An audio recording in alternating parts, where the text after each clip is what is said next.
Shalom. First off, we give all praise, honor, and glory unto Yahweh, Bahashem, Yahweh Shai, Bahashem, Machar Kodash. Giving double honors unto the apostles and elders of Great Millstone who teach the truth of these scriptures, and giving peace, love, and salutations unto those of you who are part of those 12 tribes of Israel, the Negroes, Latinos, and Native Americans who are striving for salvation, striving to see a downfall of this kingdom, and the men, women, and children that follow in truth and sincerity.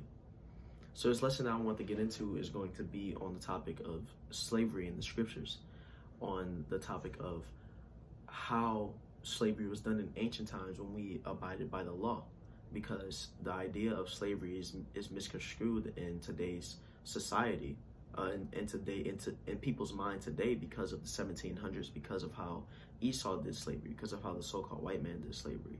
And so in this lesson, I want to go into how slavery was done in ancient times according to the law. So what was slavery? You know, slavery was when you had someone work for you. Slavery was when you had someone be under servitude to you and be your workman. You know, similar to slavery, similar to the slavery we know now. And so there were different types of slavery, or there were different procedures on how slavery were done. And you have slavery according to how we did it with heathen, and you have slavery according to how we did it with the Israelites. And so first I want to get into how slavery was done with the heathen. And so we're going to go ahead and start off in Deuteronomy chapter 20 and verse 10. It says, "When thou comest nigh unto a city to fight against it, then proclaim peace unto it. And it shall be, if it make thee answer of peace and open unto thee, then it shall be that all the people that is found therein shall be tributaries unto thee, and they shall serve thee." And so this right here shows that when Israel was conquesting a new city, you know, they didn't just fight for no reason. You know, the Most High put it out there that before you just go ahead and spoil a city, before you go ahead and just knock all of them off, give them that chance of peace. Now, if that city didn't take that opportunity of peace, here's what it says. It says, verse 12, "And if it will make no peace with thee, but will make war against thee, then thou shalt besiege it." It says, "And when the Lord Yahweh thy power hath delivered it into thine hands, thou shalt smite every male thereof with the edge of the sword." So you see right here, that was that act of peace, that act of giving them the opportunity to come under you to be your bondmen and bondwomen, was an act of peace. It was an act of sparing their life, because Israel didn't fight unnecessarily. Unless the Most High gave Israel the direct orders to go into a city and spoil it, knock everybody off, don't take anything, then we follow those instructions. But otherwise, this is what the procedure was. And so when we had those heathen as slaves, if the heathen took that act of peace, if they came under us to be those tributaries, if we took over that city, and the heathen took the act of peace, there was a procedure on how we would treat those heathen slaves, treat our bondmen and bondwomen. And so we're going to go ahead and start off in Exodus 21 and 20. It says, "And if a man smite his servant or his maid with a rod, and he die under his hand, he shall be surely punished. Notwithstanding, if he continue a day or two, he shall not be punished, for he is his money." And so in verse 20, it says, "If a man smite his servant or his maid with a rod and die under his hand, he shall surely be punished." That shows right there that Israelites weren't just going out and murdering their slaves. This shows that there was a punishment for doing that, which shows that even though they were heathen, even though they were our bondmen and bondwomen, they were still treated as people. They weren't seen as less than people, which the idea today of slavery, and you look back to how Esau did it, and Jake was only counted as 3/5 of a person when they were even counted as a person or a part of a person.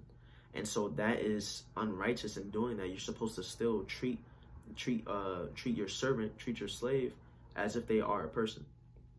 But with that being said, smiting your servant was still okay, because in verse 21 it says, "Notwithstanding, if he continue a day or two, he shall not be punished, for he is his money." And what it means by that is he is your property, he is your servant, he is your workman.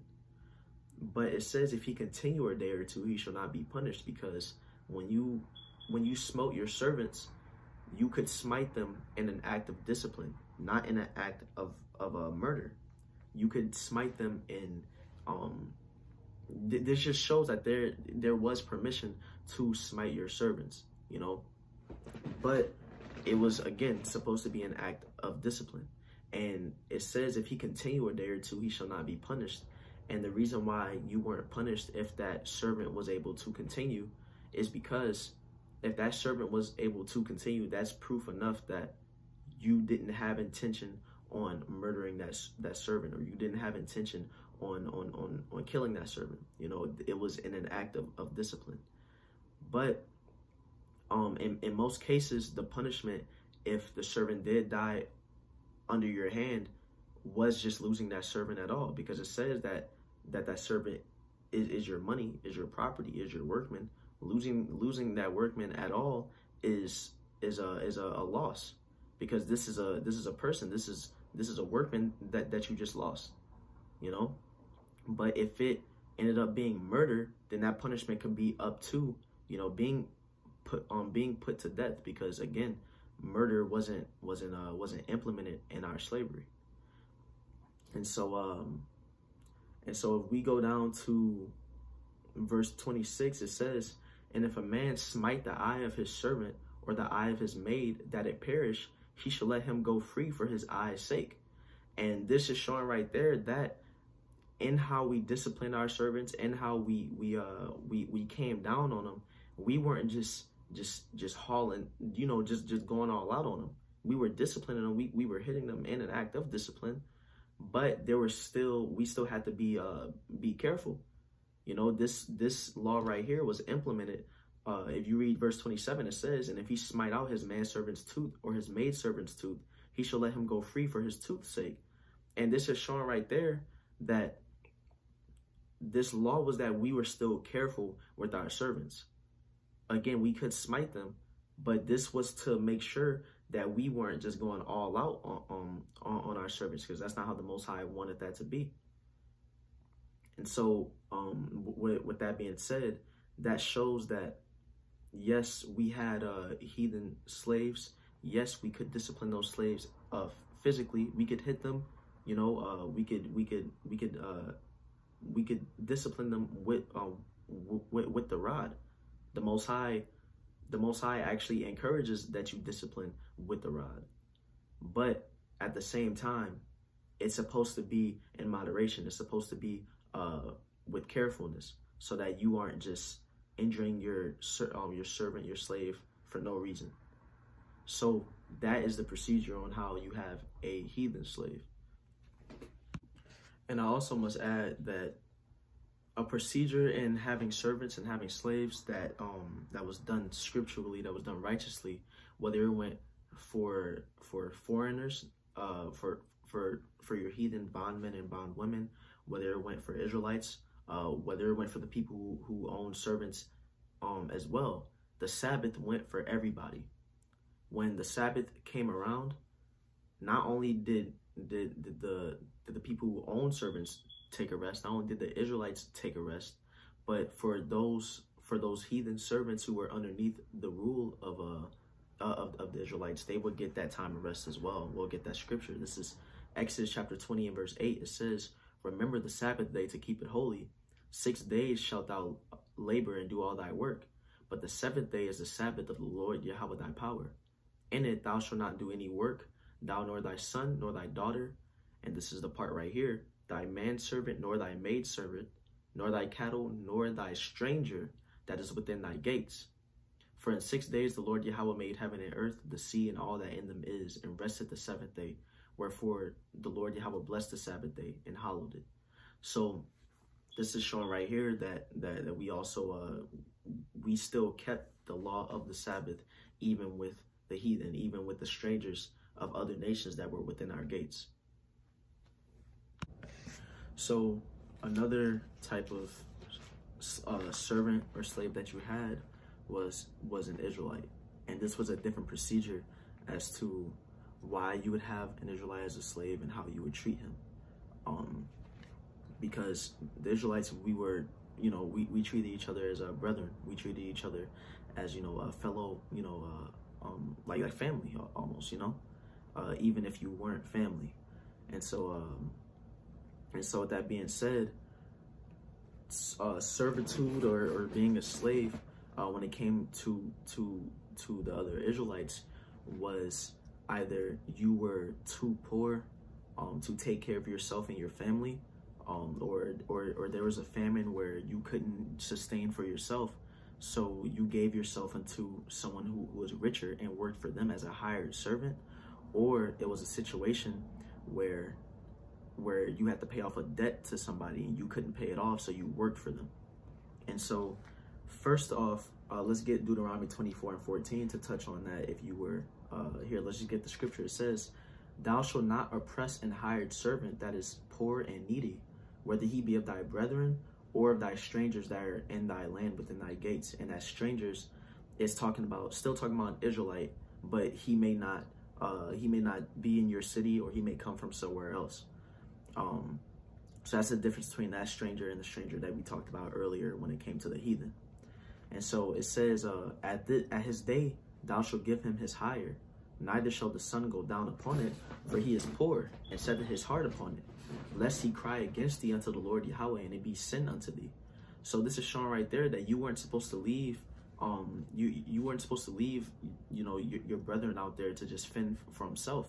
If somebody was too poor to take care of himself, if they didn't have the resources that they needed to sustain themselves, you were supposed to take them in. You're supposed to help them out, and one second, let me get this scripture. So like, yeah, bear with me for 1 second.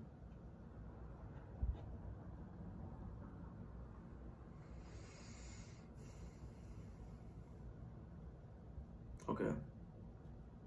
Yeah, so let's get this right here. Yeah, so with that being said, you treated an Israelite servant different than you treated heathen. While with heathen, you may have used the rod to discipline them. You may have been harder upon them than you may have been an Israelite, because again, we treated each other with as family. We treated each other with good graces. And it wasn't a thing where you didn't want to. No, if you saw a brother that was down bad, you helped them out, and as that hired servant, they weren't just slaving off, they weren't just being those bond servants, or the bondmen or bond women.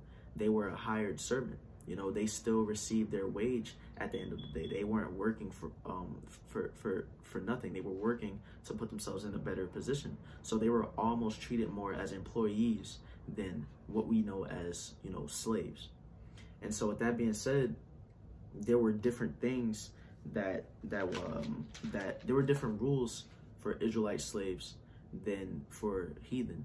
One of those rules being an Israelite slave only served for 7 years, or until the year of Jubilee. And if we get into that, let's first get Exodus 21:1. It says, "Now these are the judgments which thou shalt set before them. If thou buy an Hebrew servant, 6 years he shall serve, and in the 7th he shall go out free for nothing." Yes, so like 6 years that he serves you on that 7th year, you let him go free. And it says, if he came in by himself, he shall go out by himself. If he were married, then his wife shall go out with him. If his master have given him a wife, and she have borne him sons or daughters, the wife and her children shall be her masters, and he shall go out by himself. So with that being said, that showed the conduct and how you treated an Israelite servant. If he came in with stuff, he left with that same stuff that he came in with, and he leaves with whatever wages that you've given him. And when it came to the year of Jubilee, was the 50th year. And let's say an Israelite servant came in on the 48th year, then if that 50th year was about to come in 2 years, then he would be able to leave on that 2nd year if he wanted to. if he was equipped and put in the position to be able to leave. And so it was either if that 7th year came first or if the year of Jubilee came first. Because that year of Jubilee was supposed to be a year of a rest for the land. It was supposed to be a year of rest for the servants, as we talked about, you know. And so with that being said, that shows that when it came to an Israelite servant, it was less just slaving them off, just having them work. It was more getting them right in the good position so that they could leave as soon as possible and they wouldn't have to work anymore. And when it came to a slave working for his debt, there's a scripture that goes with that, and we'll go to that. It's an example that we'll go to in Genesis chapter, here, let's go to Genesis chapter 29 and verse, and we'll go to verse 15. It says, and Laban said unto Jacob, because thou art my brother, shouldest thou therefore serve me for naught? Tell me, what shall thy wages be? And Laban had 2 daughters. The name of the elder was Leah, and the name of the younger was Rachel. Leah was tender-eyed, but Rachel was beautiful and well-favored. And Jacob loved Rachel and said, I will serve thee 7 years for Rachel thy younger daughter. And Laban said, it is better that I give her to thee than that I should give her to another man. Abide with me. And Jacob served 7 years for Rachel, and they seemed unto him but a few days for the love he had to her. And so with that being said, this shows for, an example of like working for a debt, because Laban wasn't just going to give up his daughter Rachel. You know, it was a transaction. It was a, okay, I'll let you marry my daughter, but you have to pay that off with these 7 years of working. So that shows the difference with that servitude, with that quote unquote slavery, you know, because it was less slavery, more just having a hired servant when it came to Israelites. So that shows the difference between how it worked for Israelites and how it worked for heathen, you know. And again, that is showing that in the scriptures there was a correct way that you were supposed to do it, that wasn't abided by in modern times in the 1700s, which is why people now think that slavery is this all evil act because of the evils that were done during slavery, because this wasn't abided by.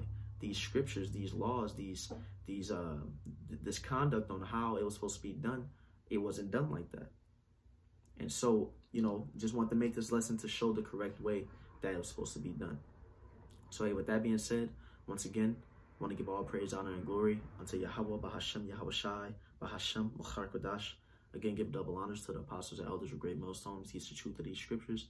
And again, giving peace, love, and salutations to those of you who are part of those 12 tribes of Israel, the Negroes, Latinos, and Native Americans who are striving for salvation, striving to see a downfall of this kingdom, and the men, women, and children that follow in truth and sincerity. With that, I want to say shalom.